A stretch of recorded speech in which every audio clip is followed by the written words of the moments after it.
এমন কথা হইলো ভাই কোন? আরে ভাই যাই কিছু করো, ওরা পোলাও মানুষ এগুলা পড়ছে, আপনাদের কি সমস্যা? আপনাদের তো সমস্যা কিছু দেখি না, এটা তো যার যার অভিরুচি, এটা পোশাকের স্বাধীনতা, যার যেভাবে ভালো লাগে পড়ো।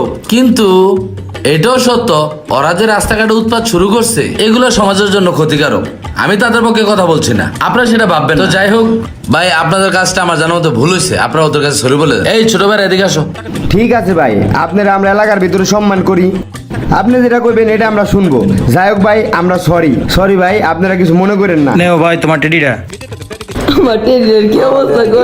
বাসায় নিয়ে জোড়া লাগাইতে পারি কিনা? তো যাক ভাই, তোমরা আমাকে সম্মান করেছো, তোমাদেরকে অসংখ্য ধন্যবাদ।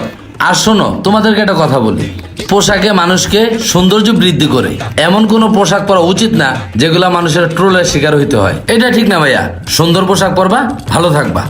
তোমাদেরকে ধন্যবাদ ভাইয়া। আচ্ছা যাও, আল্লাহ হাফেজ। বর্তমানে শুধু পোশাকই নয়, মানুষের